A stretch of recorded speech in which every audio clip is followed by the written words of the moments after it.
दोस्तों, दुनिया के सामने आज ऐसे हौलनाक मंजर पेश हो रहे हैं जो इंसानियत को शर्मसार कर रहे हैं। चाहे वो सीरिया हो, गजा हो या फिर यमन, हर तरफ जुल्म और सितम की दास्तानें लिखी जा रही हैं। मगर अफसोस, न तो कोई मजहबी जज्बा जाग रहा है और ना ही कोई इंसानी हमदर्दी। आज के इस वीडियो में मैं आपको सीरिया के हालात, गजा का दर्द, यमन की जंग, फिलिस्तीन का जवाब और इसराइल के नुकसान की खबरें बताऊंगी कि कैसे सीरिया में अब सुन्नियों का कत्लेआम शुरू हो गया है, उन पर जुल्म शुरू हो गया है। यमन ने इसराइल पर अब तक कितने हमले किए हैं ये भी आपको बताऊंगी। इसराइल ने गजा के कमाल अदवान अस्पताल में जो आग लगाई उसको लेकर WHO ने क्या कहा है, और लेबनान में हिजबुल्लाह ने क्यों अब एक बार फिर से दोबारा से जंग करने की बात कही है, ये भी आपको बताऊंगी। लेकिन सबसे पहले नेतन्याहू के कैंसर को लेकर आई नई खबर आपको बता देती हूँ।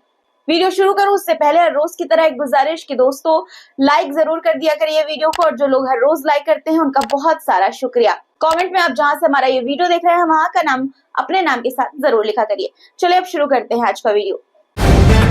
द लाइव टीवी, सच सबसे आगे।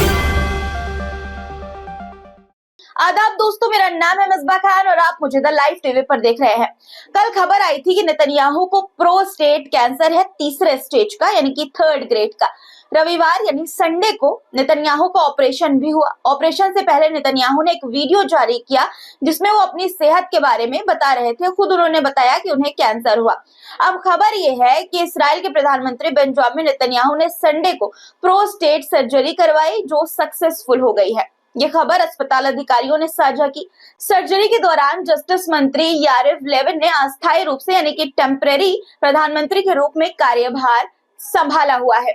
नेतन्याहू को कुछ दिनों तक अस्पताल में निगरानी के लिए रखा जाएगा। दोस्तों, जब किसी इंसान को कोई क्रिटिकल बीमारी होती है तो लोग उसके लिए दुआएं करते हैं, उसके अच्छे होने की कामना करते हैं, लेकिन नेतन्याहू के केस में जस्ट अपोजिट है। 75 साल यानी कि 75 इयर्स की नेतन्याहू ने अपनी स्वास्थ्य स्थिति यानी कि जो हेल्थ कंडीशन थी उसको लेकर खूब आलोचनाओं का सामना किया। खासतौर पर जो जुल्म, जो अत्याचार नेतन्याहू फिलिस्तीन में करवा रहे हैं, बच्चों महिलाओं पर कर रहे हैं, उसके बाद लोगों ने उनकी बीमारी को उनके कर्मों का फल बताया। आपको क्या लगता है कमेंट में लिखिएगा। दोस्तों, दुनिया में जुल्म की तस्वीरें हर दिन सामने आती हैं, लेकिन कुछ जुल्म ऐसे होते हैं जो या तो छुपा दिए जाते हैं या जिनके बारे में कोई बात ही नहीं करना चाहता। सीरिया का मालौला शहर, जहाँ के निवासी अभी भी प्राचीन ईसाई भाषा अरामी बोलते हैं और ऐतिहासिक पहचान के लिए मशहूर है ये गांव। और ये सब किसके हाथों हो रहा है? उन ताकतों के जो सीरिया को सिर्फ अपने राजनीतिक फायदे के लिए तबाह कर रही हैं। अफसोस की बात तो ये है कि जो यूरोपीय देश खुद को ईसाई यानी कि क्रिश्चियन धर्म का रक्षक कहते हैं, वो भी इस बर्बादी को रोकने के बजाय अपनी कठपुतलियां बैठाने में लगे हुए हैं, क्योंकि इनका एजेंडा। दूसरी खबर यमन से है। यमन लगातार सीरिया पर हमले कर रहा है और अब खबर आई है कि यमन के अंसारुल्लाह ने इसराइल पर 10 दिनों में 13 बड़े हमले किए हैं। जी हाँ, जिसमें तेल अवीव और नेगेव क्षेत्र में नवाटिम एयरबेस को निशाना बनाया गया है, से एयरपोर्ट बंद करना पड़ा। दोस्तों, तेल अवीव की सुरक्षा आयरन डोम संभालता है, पर यमन के ये हाइपरसोनिक मिसाइल सारे डोम को चीरते हुए इसराइल में घुस रहे हैं। ये हमले गजा के मजलूमों की मदद के लिए किए जा रहे हैं। अंसारुल्लाह का साफ कहना है कि हमले फिलिस्तीन के गजा पट्टी पर इसराइली हमलों के खिलाफ जवाबी कार्रवाई है। यमनी सशस्त्र बलों के प्रवक्ता याह्या सरी ने मीडिया को दिए अपने बयान में कहा कि हम इसराइल को हर उस कदम का जवाब देंगे, इसराइल के हर उस कदम का जवाब देंगे जो उन्होंने यमन और फिलिस्तीन के खिलाफ उठाए हैं। दोस्तों, अब यमन ने तय कर लिया है पूरी तरह से कि इसराइल को जवाब चिट्ठी से नहीं, बातों से नहीं, बल्कि मिसाइल से दिया जाएगा।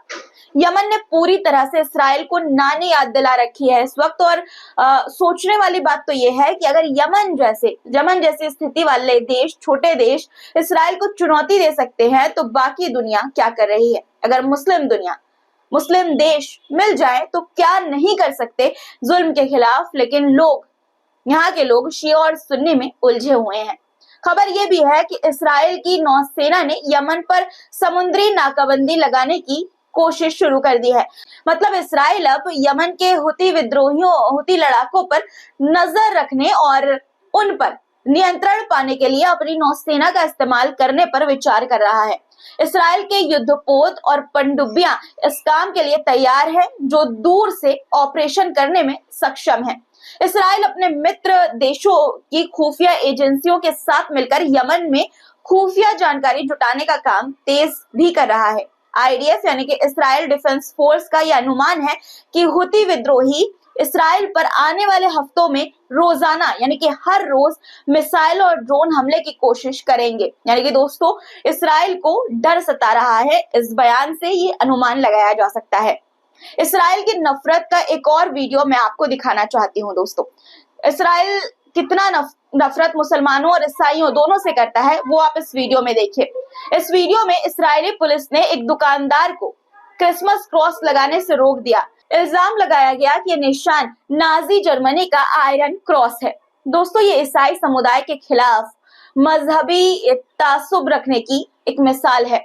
इसराइल ये तासुब ईसाई और मुसलमानों दोनों से रखता है और इसीलिए उनके खिलाफ जुल्म बढ़ाता जा रहा है। अब दोस्तों, WHO के एक बयान के बारे में आपको बता देती हूँ, जो गजा के अस्पतालों को लेकर सामने आया है।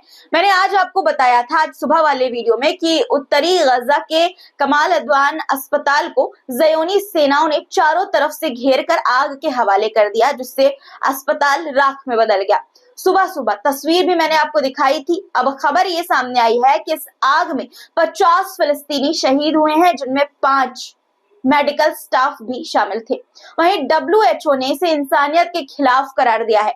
WHO के प्रवक्ता मार्गरेट हैरिस ने कहा है कि अस्पताल, मेडिकल स्टाफ और मरीजों पर हमला पूरी तरह से अस्वीकार्य है, यानी कि स्वीकार्य करने काबिल नहीं है। दोस्तों, WHO जल्द ही गजा में एक टीम भेजेगी ताकि जरूरतों का आकलन किया जा सके।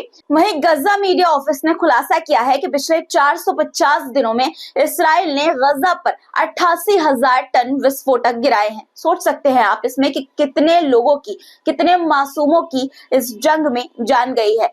गिनती हजारों में है, लेकिन दोस्तों असलियत जो है, जो आंकड़े हैं, वो लाखों के करीब हैं। दोस्तों, नेतन्याहू ये दावे करते हैं कि उन्हें कोई नुकसान इस जंग में नहीं हुआ है, सब कुछ ऑल इज वेल है। पर अब जो सच, जो हकीकत सामने आई है, वो इसराइल के इन झूठे दावों की पोल खोलती है, धज्जियां उड़ाती है। इसराइल की फौज ने जंग में भारी नुकसान झेला है।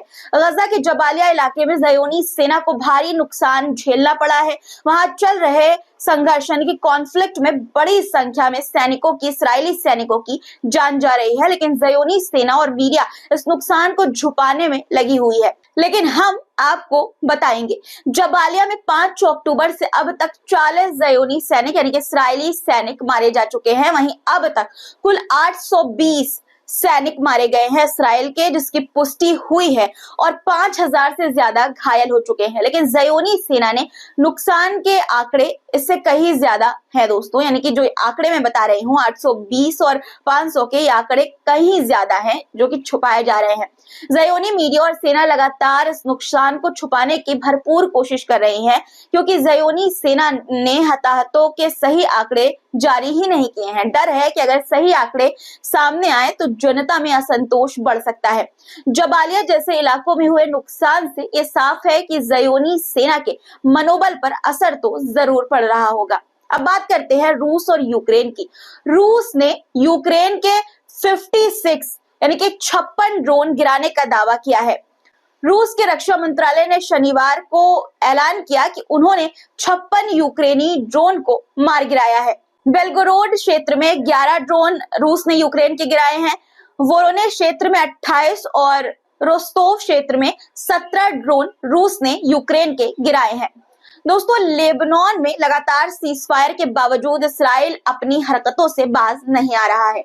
अब हिजबुल्लाह ने जंग का ऐलान दोबारा से करने की बात कही है। लेबनानी अखबार अल अखबार की रिपोर्ट के मुताबिक अगर युद्ध विराम लागू नहीं किया गया, तो पूरी तौर जो लागू है युद्ध विराम, उसका पालन नहीं किया गया, तो हिजबुल्लाह युद्ध में कूद सकता है। लेटेस्ट रिपोर्ट के अनुसार लेबनान के दक्षिणी इलाकों में हालात बिगड़ते जा रहे हैं। 60 दिनों का युद्ध विराम अब दूसरे महीने में प्रवेश कर चुका है, लेकिन सीमा पर दुश्मन की गतिविधियां बढ़ रही हैं। इससे ये चिंता, या इसराइल की गतिविधियां बढ़ रही हैं, इससे ये चिंता जताई जा रही है कि युद्ध विराम यानी कि सीज फायर खत्म हो सकता है। इसराइल ने अपनी हमलावर गतिविधियों को बढ़ा दिया है। इसके साथ ही वो 60 से ज्यादा शहरों को अपने कब्जे में रखे हुए हैं और बीका क्षेत्र में भी अपनी आक्रामक कार्रवाई जारी रखे हुए है। इसका उद्देश्य यानी कि इन हमलों का जो मकसद है वो दक्षिणी लेबनान में एक बफर जोन बनाना है। लेबनानी प्रतिरोध समूह हिजबुल्लाह ने इस स्थिति पर प्रतिक्रिया यानी कि रिएक्शन दिया है। उन्होंने लेबनान सरकार को ये चेतावनी दी है कि अगर ये स्थिति ऐसे ही जारी रही और अगर युद्ध विराम यानी सीज फायर लागू नहीं हुआ पूरी तरह से, तो हिजबुल्लाह युद्ध में कूद सकता है, क्योंकि लेबनान के सरहदी इलाकों में इसराइल की पेशकदमी काबिले बर्दाश्त कतई नहीं है। दूसरी तरफ तुर्की और इसराइल का गुप्त कारोबार किस तरह से चल रहा है ये भी सुन लीजिए। खबर है कि तुर्की का तेल और रसायनों से भरा एक जहाज जो पहले मिस्र की तरफ जा रहा था, अचानक से रास्ता बदलकर इसराइल के हैफा पोर्ट पहुंच गया।